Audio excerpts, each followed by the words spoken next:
네, 안녕하십니까. 사랑하는 여러분, 오늘도 말씀 앞에 함께 모일 수 있음에 감사를 드립니다.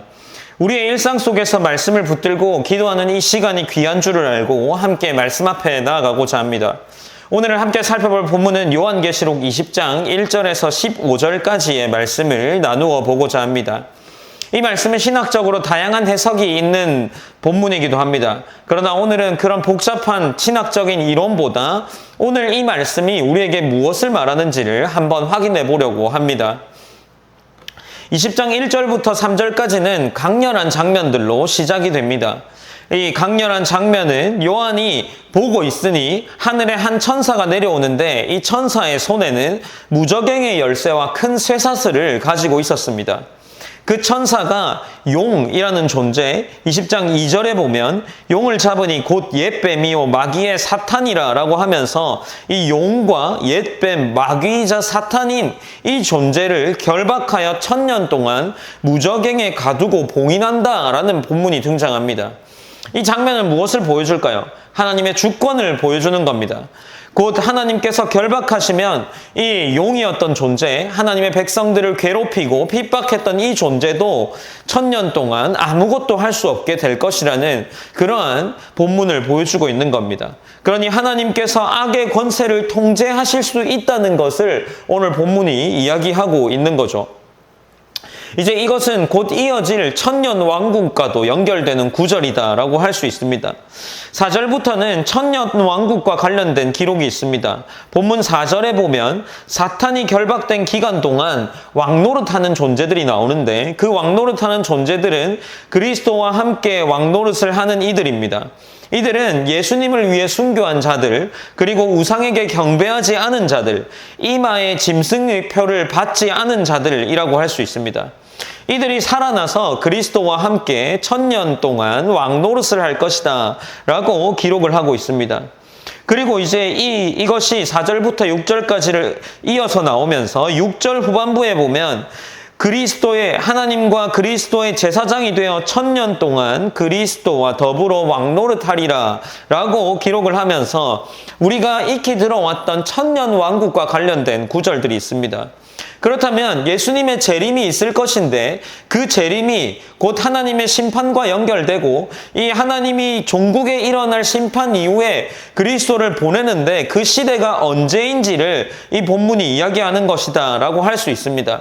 물론 이 천년 왕국과 관련된 견해들은 세 가지로 나누어지는데 먼저는 전천년설로 예수님께서 재림하신 후에 실제로 1000년 동안 이 땅의 왕국을 세우신다라고 보는 견해입니다.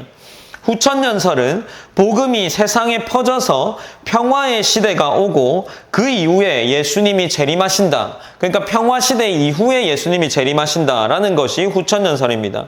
무천년설은 1000년은 상징적인 기간으로 예수님의 초림부터 재림까지 교회의 시대를 의미한다고 이해하고 할 수 있는 거죠. 이제 다시 본문으로 돌아와서 살펴보면 7절부터는 1000년이 차고 결박되어 있던 사탄이 잠시 풀려납니다. 그리고 그는 온 땅의 민족을 미혹해서 하나님의 백성을 치려고 전쟁을 일으키죠. 이 장면은 마지막 전쟁을 떠올리게 하기도 합니다. 이제 사탄은 곡과 마곡을 불러들여서 성도들을 애워싼다 라는 본문들이 등장하지만 이제 9절에서는 결정적인 말씀이 등장하는데 9절은 이렇게 기록합니다. 그들이 지면에 널리 퍼져 성도들과 진과 사랑하시는 성을 두르매 하늘에서 불이 내려와 그들을 태워버리고 라고 기록하면서 그들의 끝이 하늘에서 불이 내려와 그들을 태워버린다라는 본문으로 기록되어 있습니다. 사탄의 마지막 발악은 아무런 힘도 없습니다. 하나님은 단 한 번의 심판으로 불을 내림으로 그들을 끝내버리시는 거죠. 그리고 사탄은 불과 유황 못에 던져지는 기록이 등장합니다. 이제 그는 결코 다시는 이 땅에 있는 사람들을 미혹하지 못합니다. 사탄의 완전한 패배가 있고 하나님의 완전한 승리가 선포되는 순간이죠. 이제 마지막 장면이 기록되면서 11절이 시작됩니다. 11절을 보면 또 내가 크고 흰 보좌와 그 위에 앉으신 이를 보니 땅과 하늘이 그 앞에서 피하여 간데 없더라 라고 기록을 이어나가고 있습니다. 그만큼 하나님의 임재 앞에서 모든 것이 사라지고 이제는 피할 곳이 없는 심판이 시작된다는 것을 보여주고 있습니다. 그리고 이어지는 12절에서는 죽은 자나 큰 자나 작은 자나 다 그 보좌 앞에 서게 된다라고 기록을 하고 있으며 이제 책이 펴지는 기록이 등장합니다. 그 중에 책 중에는 생명책이 있습니다. 12절 중반부에는 책들이 펴있고 또 다른 책이 펴졌으니 곧 생명책이라 라고 기록을 하고 있습니다. 그리고 각 사람은 자기 행위대로 심판을 받게 되죠. 13절은 바다와 사망과 음부가 자기 속에 있는 죽은 자들을 내어주었다라고 이야기를 합니다. 이 말은 누구도 하나님의 심판을 피할 수 없다라는 의미인 거죠.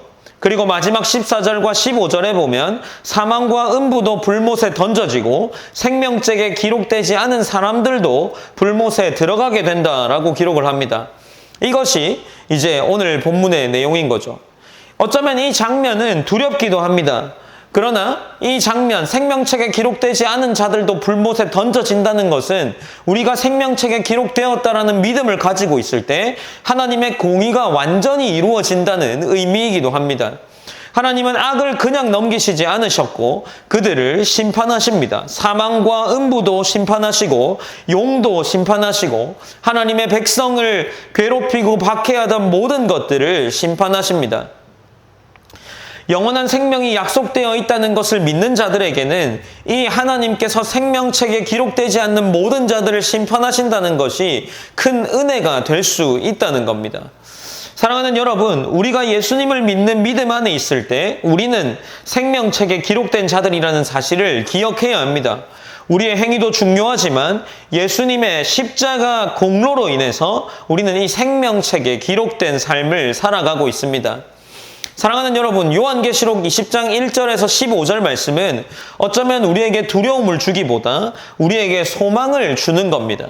하나님은 사탄을 결박하시고 때로 우리의 삶 속에서 악이 강해 보일지라도 하나님의 손 안에 그 결말이 있다는 것을 기억해야 합니다. 오늘 하루도 우리가 그러한 믿음 안에서 소망을 품고 나아가기를 원합니다.